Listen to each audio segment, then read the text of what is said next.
He was one of the most feared men in the Old West. A Southern gentleman with a degree in dentistry, John Henry Doc Holliday gambled, drank, and shot his way into legend. Gentleman and thug, aristocrat and drunk, desperate invalid and deadly killer.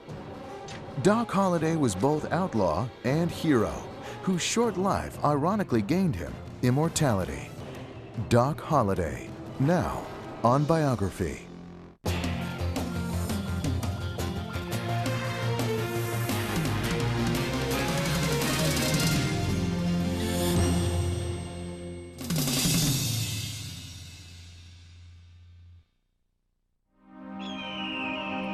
Tombstone, Arizona, October 26, 1881.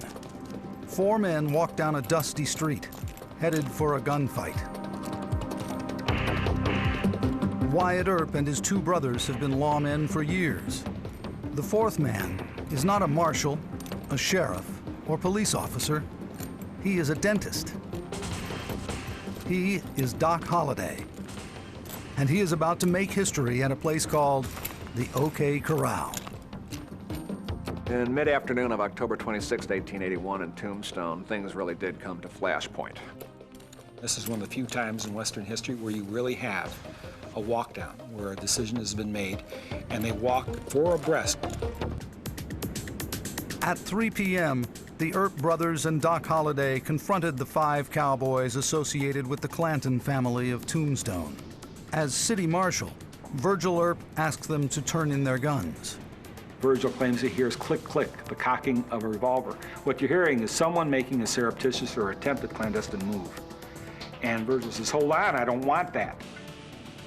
The shooting started almost immediately. Armed with a 10-gauge Wells Fargo shotgun, Doc Holliday fires. After emptying the shotgun, Holliday throws down the weapon and finds himself facing the six-gun of a cowboy named Frank McLaury. He holds up his forearm and he braces his handgun across it. He says, I've got you now. And Doc, according to the Tombstone Nugget, next day says, blaze away, you're a daisy if you have. The slogan, "You're a daisy," and "You're a daisy if you have," were popular catchphrases of the 1880s, the equivalent of "just do it" or "make my day."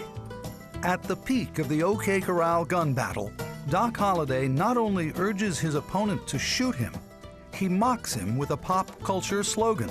It's an act of sarcastic bravado that sums up the entire character of Doc Holliday. Yet Doc's reaction after the gunfight seems shockingly out of character. And sits on the bed and starts weeping and saying, this is terrible, this is terrible. Who was this man who could joke in the face of death, who actually asked his opponent to shoot him? To the world at large, Doc Holliday was one whiskey-soaked, bullet-spitting son of thunder whose only saving grace was that he would soon be dead. The real Doc Holliday was flamboyant, and he was college educated, a skillful gunman, and he liked to play cards, he liked women. He was a rock star of the era. Today we remember Doc Holliday as this deadly shootist who, you know, was fast on the draw and just your classic Hollywood gunfighter, and of course he was nothing like that at all. History seems to record two different Doc Hollidays. One is the deadly gunslinger. The other is the private individual who wept when he killed a man.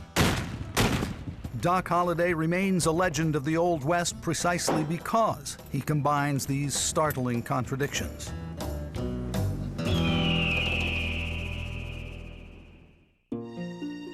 He was born John Henry Holliday in 1851 to a Georgia family that was part of the rarefied world of the pre-Civil War Southern aristocracy. Ironically, the future gunslinger was a shy and pampered child. Born with a cleft palate and a speech impediment, John Henry was kept away from other children by an overprotective mother, Alice McKee Holliday. She took upon the therapeutic aspects of raising him, caring for him, teaching him how to speak. They spent innumerable hours together. The bond was extremely close. The idyllic world of the Southern aristocracy was about to change forever with the Civil War. Doc's father, Henry Holliday, volunteered for the Confederate Army, serving as a quartermaster. And as the Confederacy faced defeat, Henry moved his family as far as he could from the conflict to the southern Georgia town of Valdosta. It was in Valdosta that Alice Holliday began to show signs of a mysterious ailment. She lost weight, she had fevers at night, and she developed a racking, spastic cough.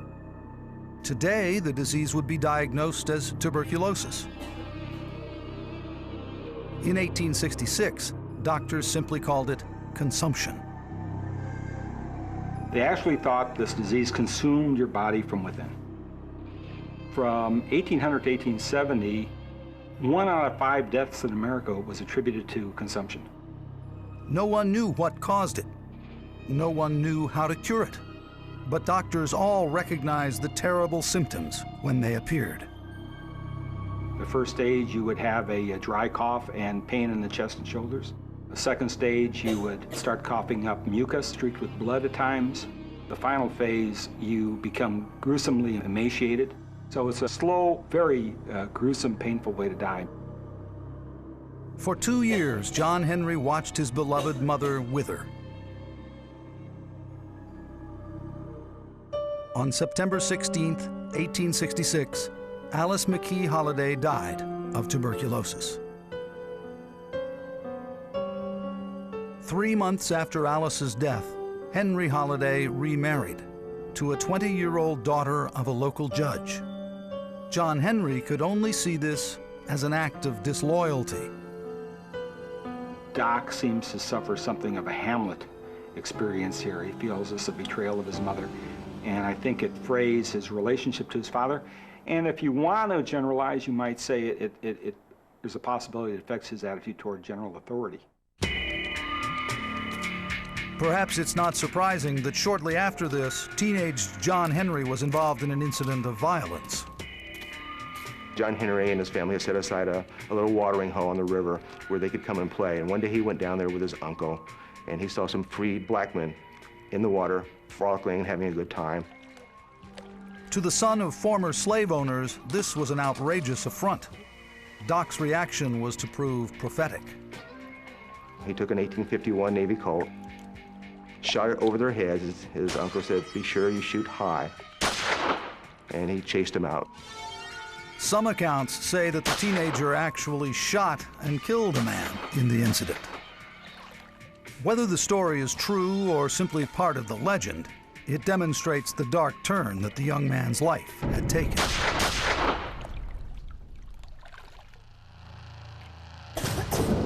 John Henry Holliday had already lost his mother. And like all Southerners, he had lost a way of life. But in their place, the teenager had found something far more effective than all of them: a gun.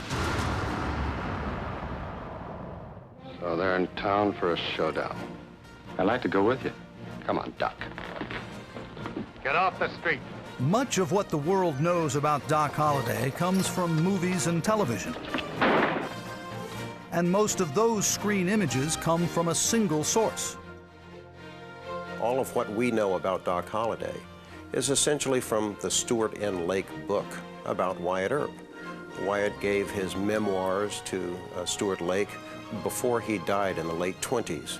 And when Wyatt died 2 years later, Stuart N. Lake came out with this book that glorified not only Wyatt Earp, but Doc Holliday as well. Open your mouth. In the 1950s, Doc Holliday was featured in the television series Stories of the Century. I've got to go to Tombstone and warn Wyatt that Ike's out to kill him in the morning. Earp's a good friend of yours, isn't he? Best. Big screen versions of Doc Holliday have ranged from Cesar Romero to Jason Robards. Victor Mature played Doc in John Ford's My Darling Clementine.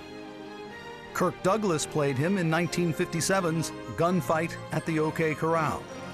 Doc Holliday was such a flamboyant character. It's a great opportunity for any actor to show the range because he is humorous, he is compassionate, he is deadly, and he dies. Everything you would want for an Oscar-nominated performance. In fact, Dennis Quaid was nominated for an Oscar for his portrayal in 1992's movie Wyatt Earp. In that same year, Val Kilmer gained accolades for his version of Doc Holliday in the critically acclaimed Tombstone. But historians agree that no movie portrayal has ever done justice to the real Doc Holliday.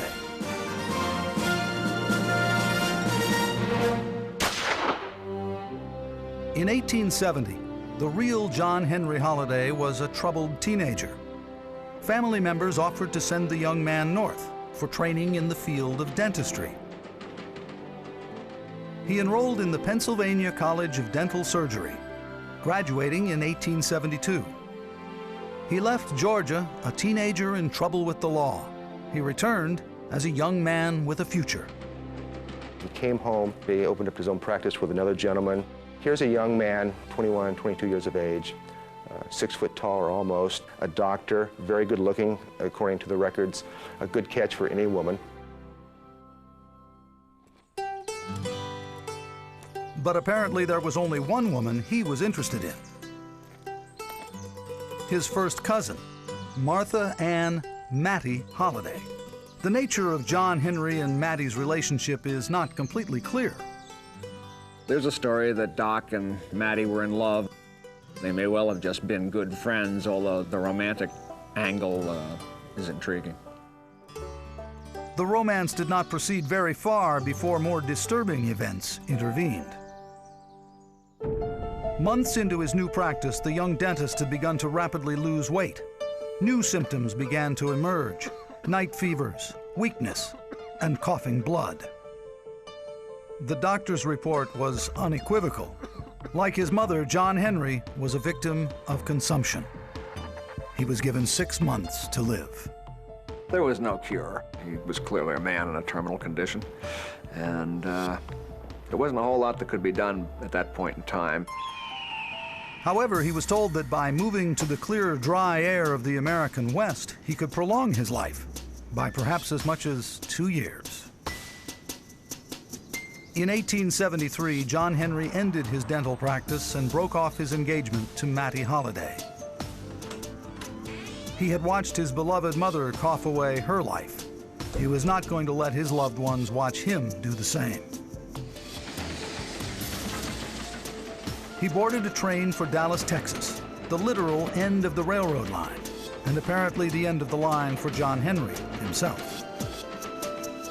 If we look at his life course after his diagnosis, he is a man who feels he has no future running away from the past. In Dallas, he made a short-lived attempt at opening a dental practice. Most people were a little careful about going to a dentist who had consumption, and especially when in those days they figured you could catch it real easy. So Doc's business wasn't that good.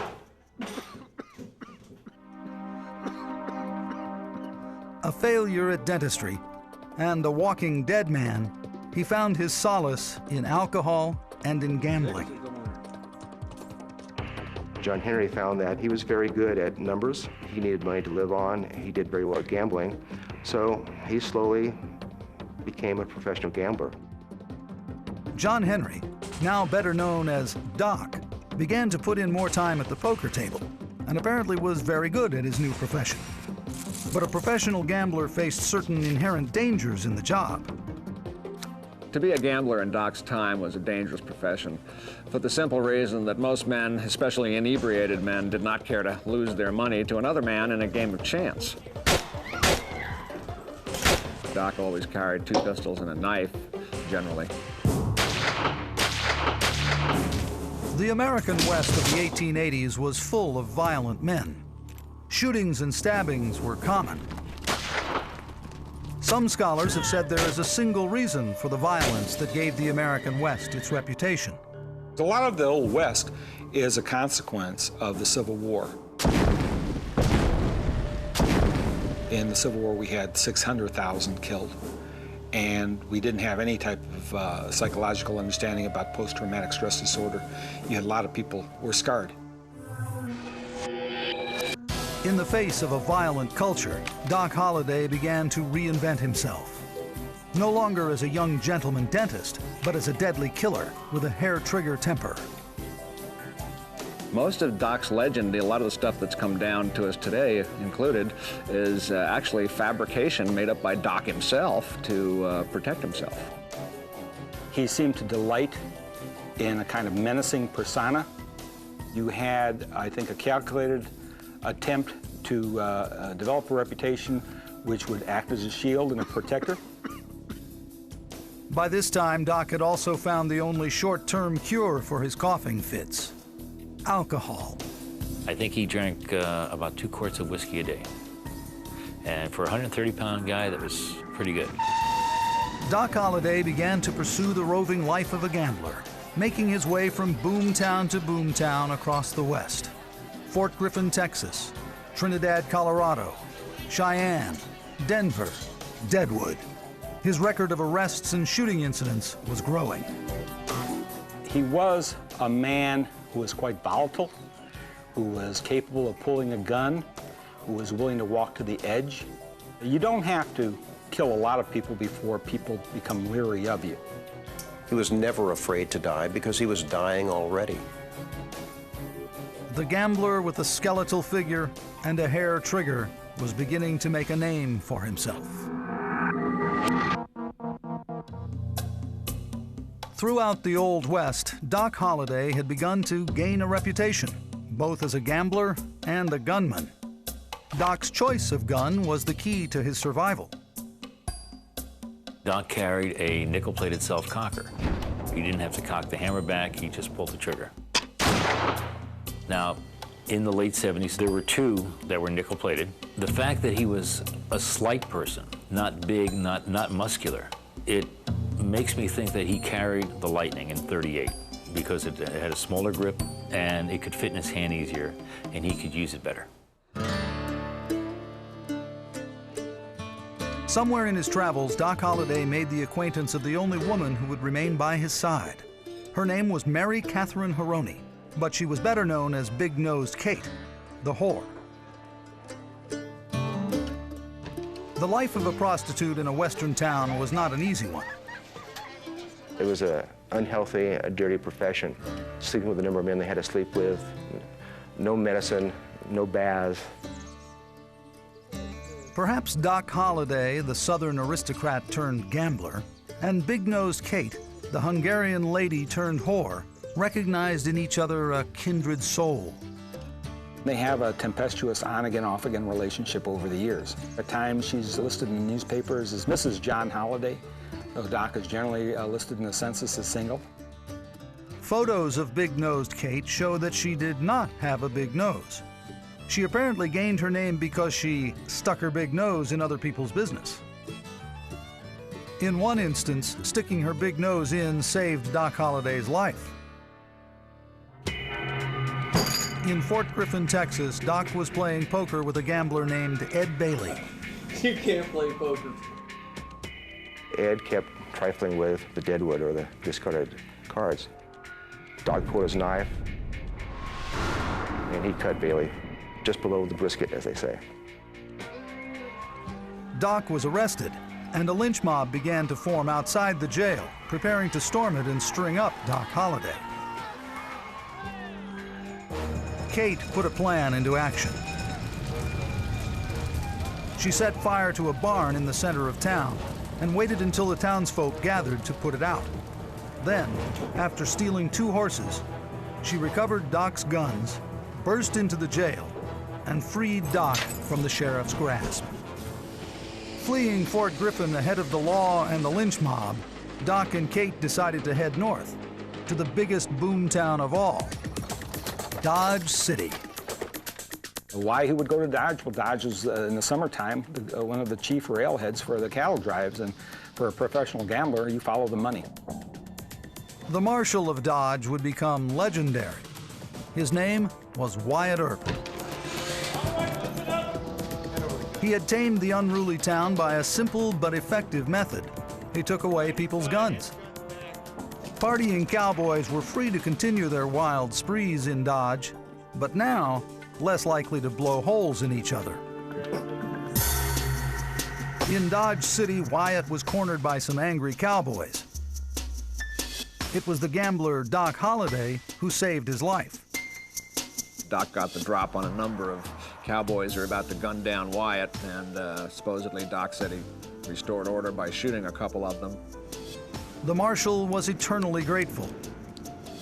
Doc Holliday, the professional gambler and gunslinger, and Wyatt Earp, the legendary lawman, became lifelong friends. Wyatt Earp came from a tight family. He and his brothers had already made a name for themselves as marshals and deputies in towns throughout the West. I think when Doc met the Earps, he saw in the Earps what he missed so much from his family. There was a bond there, a very tight bond where blood was thicker than water. And the one thing that Doc wanted more than anything else was to be in a family. In 1879, Doc decided to join Wyatt and his brothers in the West's newest and biggest boomtown, a little place called Tombstone. Tombstone was the wildest town on the frontier in that period. There'd been an enormous silver strike there, and there was money everywhere. It was not uncommon for $20,000 pots to be in the card tables at night. It was just an amazing place, classic boomtown. Wyatt and his family had already installed themselves in Tombstone. Virgil, the oldest brother, had become a deputy marshal. Wyatt's younger brother Morgan rode shotgun for Wells Fargo stages. And Wyatt himself was a faro dealer, while running a campaign to be elected local sheriff. Doc Holliday was not necessarily a welcome addition to the neighborhood. He's not a terribly likable man. He's irascible. He seems sometimes to go out of his way to irritate people, and people are afraid of him. So for Wyatt, with political aspirations, Doc Holliday is not the kind of friend that's going to win you many votes. Yet somehow Wyatt Earp maintained a fierce loyalty to the hot-headed gunslinger. Wyatt was embarrassed by Doc on a number of occasions, and when Wyatt was working as a lawman, and Doc would be naughty, and Wyatt would have to kind of explain the thing away, and yet he remained friends with him. In fact, Doc quickly got into a fight in the very saloon that Wyatt operated. After a bitter argument with bartender Milt Joyce, Doc found himself ordered out of the bar.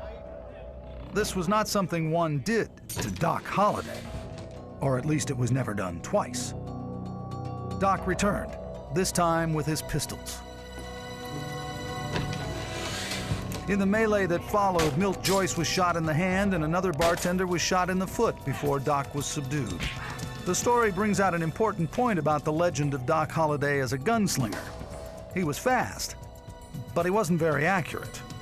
Doc's reputation as a gunfighter was vastly overblown, pretty much by Doc himself. He invented all these stories about himself being this deadly killer. As far as getting his firearm out and into action, he was real quick. But unless you were 4 feet in front of him or a barn, he'd probably miss you. Whether or not Doc Holliday was a deadly shot, his reputation terrified the gamblers and miners of Tombstone. But there was a threat that was even more frightening. They were a ragtag lot of cattle rustlers, stage robbers, and thugs who called themselves the Cowboys. They had decided to make Tombstone their own. And Doc Holliday was one of the people standing in their way. Tombstone, Arizona was the biggest boomtown in the Old West, with a population second only to San Francisco.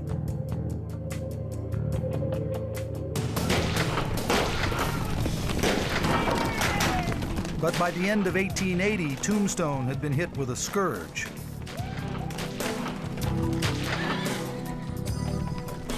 The American West was full of cattle rustlers, outlaws, and thieves. But in Tombstone, this element had become organized and operated freely.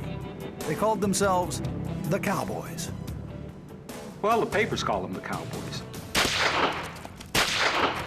They were a group of ne'er-do-wells on the southeastern border of Arizona. They were known as rustlers. They raided into Mexico for Mexican cattle. After a while, they didn't care what side of the border their cattle came from. The cowboys not only rustled cattle, they robbed men, shot strangers, and terrified the townspeople. They were as close as you can get to organized crime, really, in the Old West. The cowboys were led by Ike Clanton, a rancher who was better known as a drunk and a bully than as a cattleman. Another leader of the cowboys was a vicious killer and gunslinger named John Ringo, better known as Johnny Ringo. Johnny Ringo shot one person in the jaw because the man refused to drink with him. He may well have been psychotic. He was considered by all who knew him to be an extremely dangerous character. By 1881, the brawling town of Tombstone had polarized into two factions. On one side stood the cowboys. On the other side stood Wyatt Earp and his brothers, with Virgil Earp as city marshal. And also on the Earps' side, like an ace in the hole, stood Doc Holliday. Tensions grew during the spring and summer of that year. In August of '81, Old Man Clanton, Ike's father, is killed in an ambush by Mexicans on the border. And it seems to affect Ike in a peculiar way. He seems to be growing increasingly paranoid. There is a version that has Doc and Wyatt and some others working with the Mexican authorities to eradicate the rustlers. That's never really been proven, but it is a possibility. Did Doc Holliday and Wyatt Earp actually murder one of the cowboys? It might explain the growing tensions. The infamous gunfight at the OK Corral actually began in a bar with a startling confession by Doc Holliday. Doc's confrontation with Ike Clanton the night before the gunfight is a very interesting one because Doc, during this confrontation, told Ike that he had killed Ike's old man, meaning Old Man Clanton. Doc starts chastising him, and he upbraids him viciously. Ike feels humiliated by the experience. He believes the Earps are part of the operation to humiliate him. Ike spent the rest of the night drinking and gambling and telling everyone he could find that he was going to kill Doc Holliday. In the morning, he went looking for Doc. The tuberculosis-ridden gunslinger was staying in a local Tombstone boarding house. Kate alerts Doc to the situation. She says, Ike Clanton is looking for you. And you get one of the great Doc Holliday lines. Doc says, if God lets me live long enough, he will see me.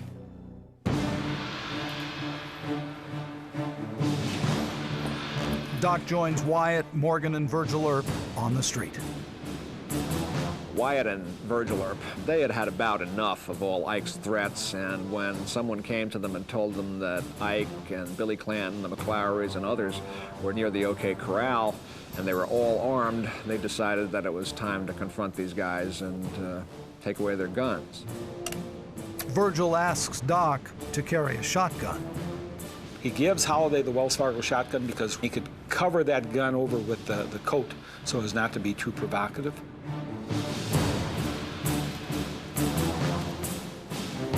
The four men began to walk through the streets of Tombstone to meet Ike Clanton and four cowboys at the rear entrance of the OK Corral. The gunfight at the OK Corral is actually a misnomer. The gunfight happened in a vacant lot about 90 feet from the OK Corral, and this was a narrow little lot, and it was only 15 feet wide. It was crowded when they stepped into that area. They walk into the lot. Holliday stays out in the street with the shotgun. Virgil told the men to throw up their hands. Then the shooting started. Subsequent analysis of Doc's movements and actions at the OK Corral show him as a master of lethal tactical planning. His job is to protect the flank, not to let the cowboys out of the lot so that they can flank the Earp brothers. What's peculiar about Doc's performance in the gunfight is how much walking he does. He traverses more ground than any other participant. After emptying the shotgun, Doc finds himself looking down the barrel of Frank McLaury's pistol. Doc's calm response was characteristic. Blaze away! You're a daisy if you do! So is his next move. He calmly shot McLaury. Doc fires and Morgan Earp fires and hits Frank under the right ear and flips him over and kills him instantly. The gunfight was over. 3 cowboys were dead. 1 was wounded, and Ike Clanton, the man whose threats started the gunfight, actually had run away. Virgil and Morgan Earp were both wounded. Doc had been grazed by a bullet on his hip. Only Wyatt Earp was unharmed as the smoke cleared. Doc's behavior immediately after the OK Corral was uncharacteristic for the king of gunfighters. Kate claims he sits on the bed and starts weeping and saying, "This is terrible, this is terrible." Doc Holliday's strange and traumatic reaction is surprising, but may have a simple explanation. The only person that we know for certain that Doc Holliday killed is Tom McLaury at the OK Corral.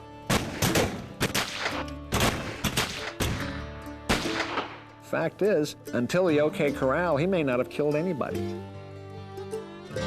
Our movie gunfighters aren't always like our real gunfighters, and that's how Kate pictures Doc, as weeping in dismay after the fight. There was no time for mourning. The burial of the 3 cowboys inflamed the surviving members of the gang. Murder charges were brought against Doc and the Earps, but after a brief trial, they were exonerated. It seemed that Doc Holliday's feud with the cowboys had climaxed and come to its conclusion at the OK Corral. But it was really only the beginning. Doc Holliday had been on the winning side during the gunfight at the OK Corral. But the cowboys were not gracious losers. 3 months after the shootout, a drunken Johnny Ringo accosted Wyatt Earp on the streets of Tombstone and demanded to have it out on the spot. Wyatt begged off, saying, you know, he had political ambitions and that wouldn't look very good. At this point, Doc Holliday stepped in, as usual with a sarcastic witticism. I'll be your Huckleberry. It's just my game. According to the Dictionary of American Slang, huckleberry meant just the man you're looking for. Ringo at that time was drunk, and he just said, "I'm not going to take any more of this. Come on, you little lunger, let's shoot it out." And Holliday was more than willing to oblige. And I think the rest of the men in that faction said, "Wait a minute, we're going to lose Ringo here if we don't watch it. So let's protect him and drag him away and stop this fight." The cowboys had avoided another fight, but they hadn't ended their campaign. In December 1881, Virgil Earp was shot and maimed by unseen assassins. 3 months later, Morgan Earp was shot in the back and died in Wyatt's arms. That pretty much sent both Wyatt and Doc over the deep end. Morgan and Doc were carousing buddies.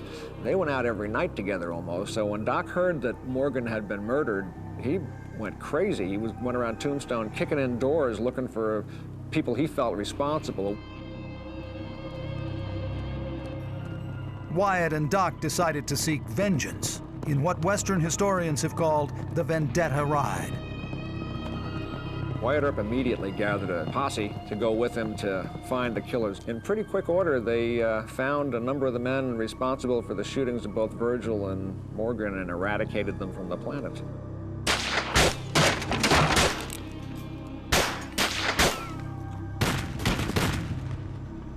By April 1882, the cowboys were all dead, except one. But he was perhaps the deadliest of them all, Johnny Ringo. Ringo may have known he was a marked man, for he'd left Arizona shortly after Morgan Earp's death. In July 1882, Johnny Ringo was found dead under peculiar circumstances. They find the body of Johnny Ringo propped up in a tree in Turkey Creek Canyon, and he's got a bullet hole in his right temple. His death is called one of the great mysteries of Arizona's frontier times. Some people thought Wyatt Earp might have killed him. Some people said Doc Holliday could have killed him. And some people said he committed suicide. Nobody knows.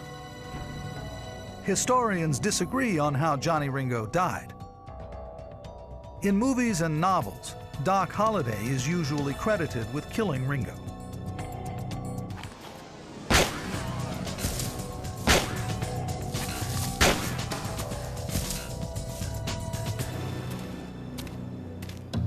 Mysterious details were discovered on the corpse. Ringo's cartridge belt had been placed on his body upside down. A piece of his scalp had been cut off, and his hat was still on his head, despite a bullet wound. There are so many oddities there that the death of Ringo continues to inspire questions and the imagination of Hollywood writers. We may never know whether Doc Holliday shot his nemesis or whether the man who shot Johnny Ringo was Johnny Ringo himself. All that is certain is that by the end of 1882, an era was over for Tombstone. The incidents at the OK Corral had also catapulted John Henry Holliday into national fame, except in his own hometown. They hit newspapers from San Francisco to New York. They say that Doc had something to do with his name not being mentioned in the local papers in Georgia. He was that concerned about what his family saw of him. The year following the gunfight had taken its toll on Doc's health. When he stayed in Leadville, Colorado, a newspaper reported the arrival of the world-famous gunslinger.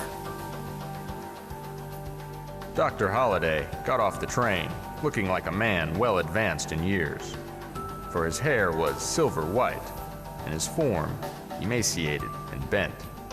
The Colorado Ute Chief. At the time of this description, Doc Holliday was 34 years old. His time on Earth was drawing to a close. John Henry Holliday had earned a frightening reputation throughout the Old West as the gambler and gunslinger Doc Holliday. But when he arrived at the mining boomtowns of Colorado in the 1880s, he was only a shadow of his former self. Though only in his mid-30s, the tuberculosis and the years of hard living had taken their toll. The drinking catches up with him. You know, drinking isn't a healthy habit to have if you're a gambler. You've got to know what those cards are doing. His health is deteriorating. The altitude is going to help those lungs. Not that they knew that. It was thought that the thin air and frigid temperatures of the Rockies would ease tuberculosis symptoms. Here's the Doc Holliday that is an invalid. He's walking with a cane, he's got gray hair, he's broke, he can barely get by. It's sad because the man had courage and a strange kind of fascination to him, and you really don't want to see his powers be depleted. And his last years show neither focus nor purpose. Doc moves to the mining camps of Leadville, where instead of cleaning out the locals, he finds himself broke and in debt. He's arrested in Denver for vagrancy and forced to leave town. He finally ends up in the small resort of Glenwood Springs, Colorado, in a final attempt to ease his tuberculosis at the famous hot springs. Glenwood Springs was known for its special healing powers. They help people with tuberculosis. So that's why he went there, to breathe in the hot springs. Unfortunately for Doc, the hot springs had sulfuric acid, or sulfuric fumes, if you will.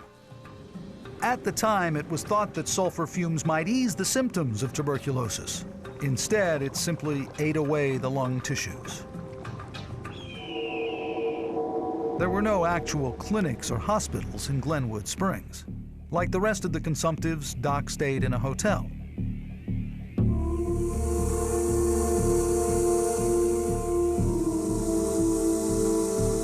They say that every time someone came up to bring him a meal, they were always met with Doc and a brace of Colts. Dr. Holliday?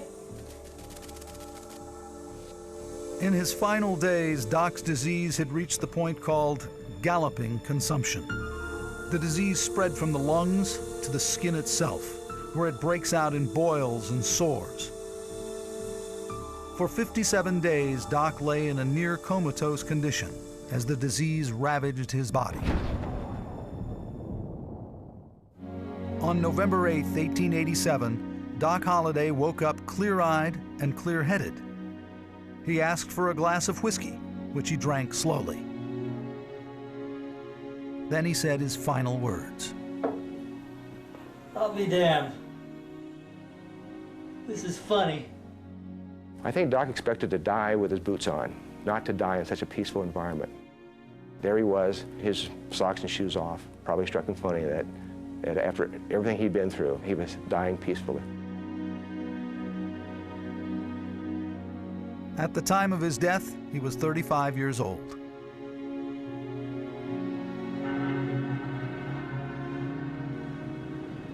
Few people turned out for the funeral of Doc Holliday, and the winter snows of Colorado Springs made it impossible for the hearse to climb the hill to the cemetery.